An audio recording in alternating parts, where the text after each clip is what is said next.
वक्त सब कुछ सिखा देता है, लोगों के बिना रहना भी और लोगों के बिना जीना भी। दर्द भी उन्हीं को मिलते हैं जो हर रिश्ता दिल से निभाते हैं। मतलबी होना तो इंसान की फितरत है। बारिश रुक जाने के बाद तो छतरी भी बोझ लगने लगती है।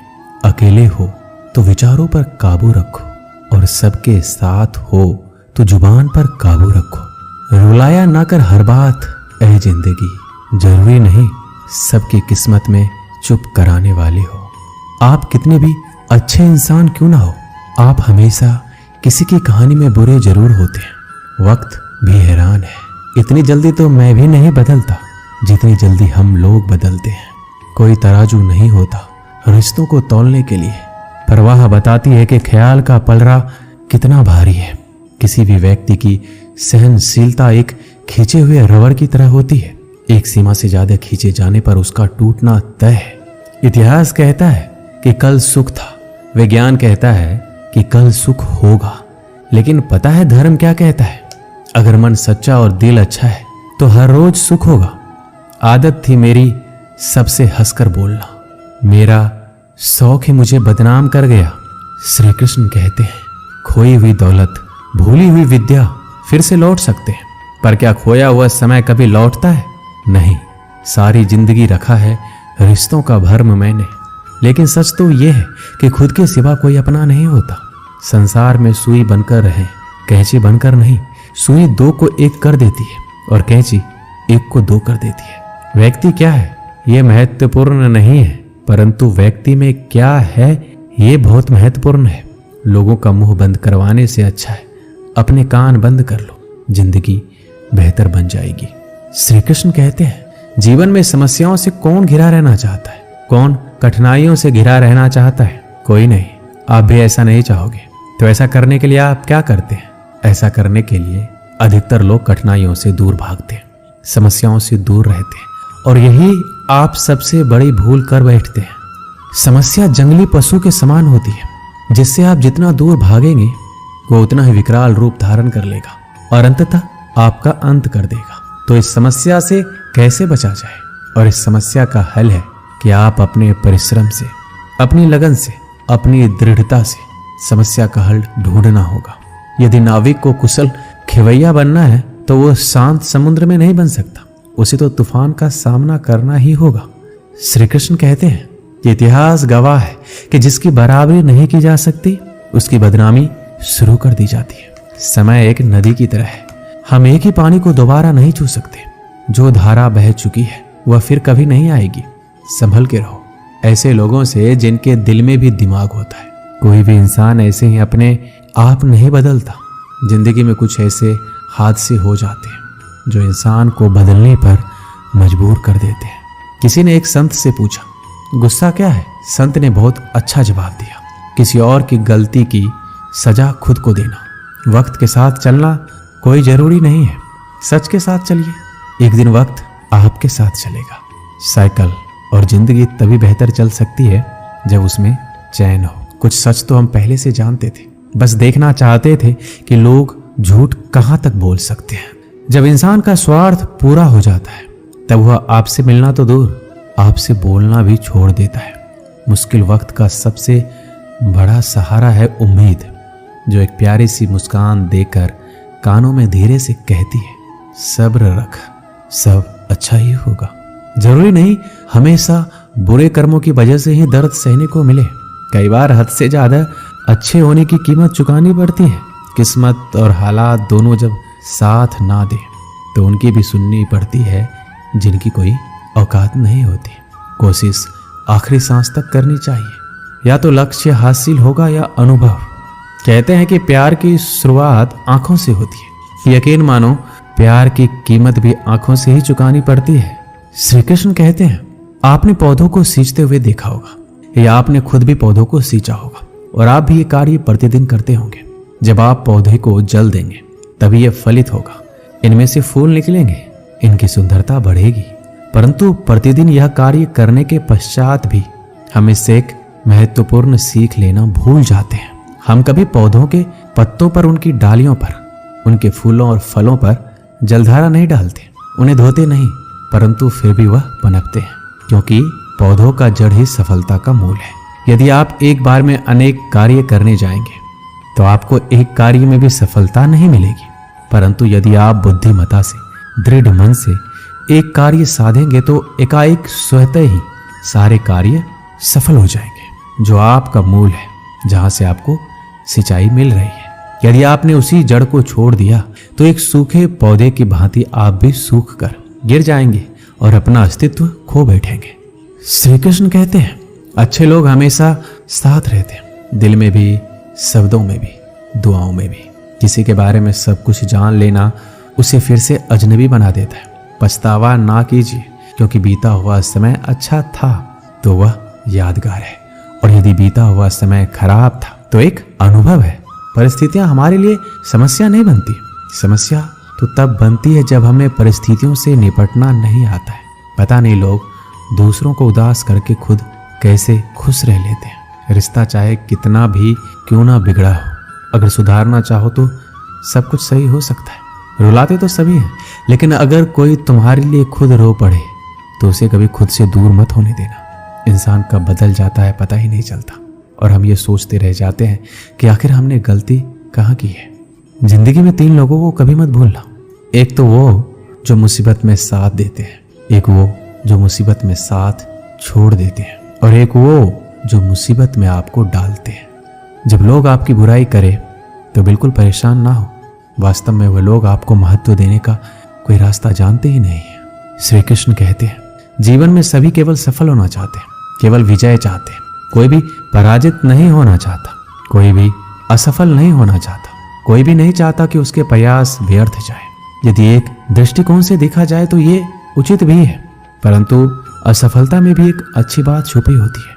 मैं बताता हूँ, सफलता आपका परिचय संसार को देती है, विजय के पश्चात संसार आपको जानने लगता है, और असफलता आपका परिचय संसार से करवाती है। पराजय के पश्चात आप अपने जीवन को जानने लगते हैं। इसलिए सफलता और असफलता से घबराए नहीं। यदि आपकी सोच सकारात्मक रहेगी तो यही सफलता, यही पराजय आपको और अधिक शक्तिशाली बनाकर प्रस्तुत करेगी और जीवन में विजयी बनाएगी। श्री कृष्ण कहते हैं, तारीफ एक ऐसा चंदन है जिससे दूसरों को लगाएं तो आपके हाथ अपने आप महकेंगे। समझने वाले तो खामोशी भी समझ लेते हैं, और ना समझने वाले तो जज्बातों का भी मजाक बना देते हैं। जो आपकी खुशी में अपना दर्द भूल जाए, उस इंसान से ज्यादा आपको कोई प्यार नहीं कर सकता। ये जिंदगी तमन्नाओं का गुलदस्ता ही तो है, कुछ महकती है, कुछ मुरझाती है, कुछ चुप जाती है। खुद को अच्छा बना लीजिए, दुनिया से एक बुरा इंसान कम हो जाएगा। भरोसा सब पे करो, लेकिन सावधानी के साथ, क्योंकि कभी कभी खुद के दांत ही जीभ को काट लेते हैं। जिंदगी की रफ्तार बहुत तेज है, सुबह का दुख शाम को पुराना हो जाता है। कोई भी व्यक्ति इस संसार में हमारा दोस्त या दुश्मन बनकर नहीं आता है, हमारा व्यवहार ही लोगों को दोस्त और दुश्मन बनाता है। सबसे मुश्किल रास्ता वह है जिस पर आपको हमेशा अकेला चलना पड़ता है, और असल में वही रास्ता जिंदगी में आपको मजबूत बनाता है। बड़ों का दिया हुआ आशीर्वाद और अपनों की दी हुई शुभकामनाओं का कोई रंग नहीं होता, लेकिन जब ये रंग लाते हैं तो जीवन में रंग भर जाते हैं। श्री कृष्ण कहते हैं, कभी कभी हमें लगता है हमारे अपने, हमारे हितैषी, हमारे माता पिता को हमारे मन की बात ही नहीं समझ आ रही है, जैसे उन्हें हमारे हर कार्य, हर निर्णय में खोट दिखाई दे रहा है, और ऐसे में हम विद्रोह कर बैठते हैं। ऐसी अवस्था में हमें वही अच्छा लगने लगता है जो हमारे मन की बातों का समर्थन करे। हम उसे ही अपना हितैषी समझ लेते हैं, परंतु जो आपसे मीठी बातें कर रहा हो वो आपका हितैषी है, यह आवश्यक नहीं है। कुछ विषैले फूल बड़े सुंदर दिखते हैं, कुछ विषैले फल असाधारण रूप से बड़े स्वादिष्ट होते हैं, और ये भी आवश्यक नहीं कि हमारे रोगों का निदान करने वाली औषधि सदी मीठी हो। इसलिए विष और औषधि में अंतर को परखने का प्रयास करें। हो सकता है जो आपके हित की बात कर रहा हो वो आपको संकट के गर्त में ले जा रहा हो। श्री कृष्ण कहते हैं कि बात बात पर आवेश में ना आए। हो सकता है कि आपके माता पिता की कड़वी बातों में आपका हित छिपा हो, और माता पिता को भी प्रयास करना चाहिए। यदि उनकी संतान अनुचित निर्णय ले रही है तो उसके अनुचित होने का भान प्रेम से समझाना है, दबाव और शासन से नहीं, क्योंकि कभी कभी कटु शब्द और कटु वचन अनुचित निर्णय को और पक्का कर देता है। श्री कृष्ण कहते हैं, पानी समंदर में हो या आंखों में, गहराई दोनों में होते हैं। खुशी के लिए काम करोगे तो खुशी नहीं मिलेगी, मगर खुश होकर काम करोगे तो खुशी जरूर मिलेगी। कुछ रिश्ते बस निभाने के होते हैं और कुछ जताने के लिए। खुशियों का कोई रास्ता नहीं है, खुश रहना ही रास्ता है। अपना वजूद ऐसे बनाओ कि कोई आपको छोड़े तो आपको कभी भुला ना सके। हमारी समस्या का समाधान केवल हमारे पास है, दूसरों के पास क्या है? दूसरों के पास तो केवल सुझाव है। जीवन में प्रयास सदैव कीजिए। लक्ष्य या अनुभव दोनों ही अमूल्य है।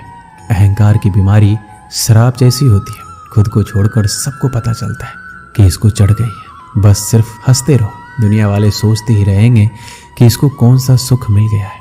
सफलता की पोशाक कभी तैयार नहीं मिलती है, इसे बनाने के लिए क्या जरूरी है? मेहनत का हुनर। खुश रहना चाहते हो तो 5 बातों पर ध्यान दो। पहला, बीते हुए वक्त को भूल जाओ। दूसरा, वर्तमान में जियो। तीसरा, भविष्य की चिंता ना करो। चौथा, खुद की तुलना दूसरों से करना बंद कर दो। और 5वां, अपने काम को टालना बंद करो। ये आवश्यक है। श्री कृष्ण कहते हैं, हम सभी बचपन से ये सुनते आए हैं कि अच्छे मित्र हमारे जीवन को पूर्णतः परिवर्तित कर सकते हैं। परंतु कौन? जिनसे आप प्रश्न पूछें और वो मित्र बिना किसी पक्षपात के, भय रहित होकर, बिना किसी लालच के आपको उचित उत्तर दे। परंतु सबके समक्ष ये समस्या आ जाती है कि आज के समय में ऐसे मित्र मिलना दुर्लभ है, वो तो होते ही नहीं। परंतु आपको मैं एक बात बताता हूँ, हम सबके पास भी एक ऐसा मित्र होता है, बस हम उसे पहचान ही नहीं पाते। वो है दर्पण। दर्पण के समक्ष खड़े होकर आप स्वयं से पूछिए कि यदि आज आपका अंतिम दिन होता तो क्या आप वही करते जो आप कर रहे थे? आपको उत्तर मिले या ना मिले, परंतु आपकी दिशा अवश्य बदले।